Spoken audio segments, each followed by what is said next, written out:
നമസ്കാരം. സഭാ വാർത്തകളിലേക്ക് സ്വാഗതം. വായിക്കുന്നത് 9Dക്ക് വേണ്ടി ആൻമറി. വാർത്തകൾ ചുരുക്കുന്നു. സഭയുടെ സാമ്പത്തിക രംഗം സ്ഫടിക ഭവനം പോലെ സുതാര്യമായിരിക്കണമെന്ന് വത്തിക്കാൻ സാമ്പത്തിക കാര്യാലയ അധ്യക്ഷൻ. പുതിയ ചാക്രിക ലേഖനത്തിലെ ഓരോ വാക്കിനോടും പൂർണ്ണമായി യോജിക്കുന്നുവെന്ന് മുഹമ്മദ് അബ്ദുൽ സലാം. ചാക്രിക ലേഖനം ലോക സമൂഹത്തിൽ പുത്തൻ വഴികാട്ടിയായിരിക്കുമെന്ന് CBCI ലൈറ്റി കൗൺസിൽ. സംസ്ഥാന സർക്കാരിന്റെ വിദ്യാഭ്യാസ നയം പ്രതിഷേധാർഹമെന്ന് KCBC. വാർത്തകൾ വിശദമായി.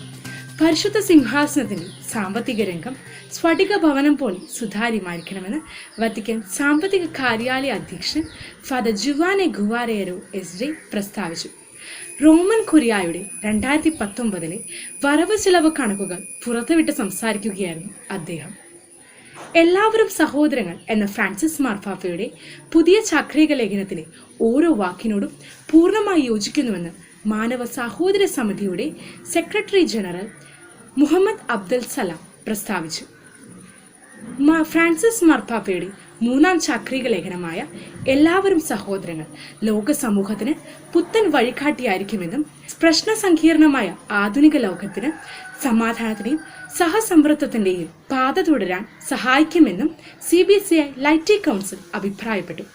സംസ്ഥാനത്തെ 8 സ്കൂളുകളിൽ 2016 മുതൽ നിയമിതരായ 3000-ലേറെ അധ്യാപകർ വേതനമില്ലാതെയാണ് ജോലി ചെയ്യുന്നതെന്നും മനുഷ്യാവകാശങ്ങൾ പോലും ലംഘിക്കപ്പെട്ട ഈ അധ്യാപകരുടെ ധാർമ്മിക സമരങ്ങൾ സർക്കാർ കണ്ടില്ലെന്ന് നടിക്കുകയാണെന്നും KCBC വിദ്യാഭ്യാസ കമ്മീഷൻ അഭിപ്രായപ്പെട്ടു.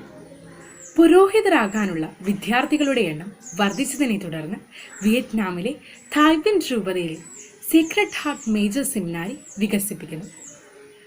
ഭാരത കത്തോലിക്ക മെത്രാൻ സമിതിയുടെ കീഴിലുള്ള സാമൂഹ്യ സേവന വിഭാഗമായ കാരിത്താസ് ഇന്ത്യയിലെ ആരോഗ്യ പരിപാലന ശുശ്രൂഷകർക്ക് അംഗീകാരം.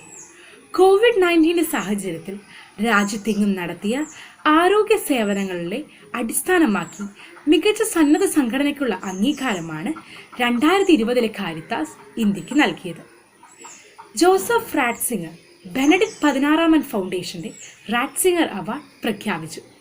ഓസ്ട്രേലിയയിലെ ദൈവശാസ്ത്രജ്ഞയായ ട്രേസി റൗളൻഡ്, ഫ്രാൻസിലെ തത്വചിന്തകനായ യാങ് ലുക് മാരിയോ എന്നിവരാണ് സമ്മാനത്തിന് അർഹരായിരിക്കുന്നത്. കേരളത്തിലെ ക്രിസ്തീയ സഭകൾ സംയുക്തമായി ദേശീയ പ്രാർത്ഥനാ ദിനം ആചരിച്ചു. ഗാന്ധി ജയന്തി ദിനത്തിൽ സംഘടിപ്പിക്കപ്പെട്ട പ്രാർത്ഥനാ സംഗമത്തിൽ കേരളത്തിൽ നിന്നും വരുന്ന 55ഓളം വിവിധ സഭകളിൽ നിന്നും മേലധ്യക്ഷന്മാരും പുരോഹിതരും വിശ്വാസികളും പങ്കെടുത്തു. ഇതോടെ വാർത്തകൾ അവസാനിച്ചു. നന്ദി, നമസ്കാരം.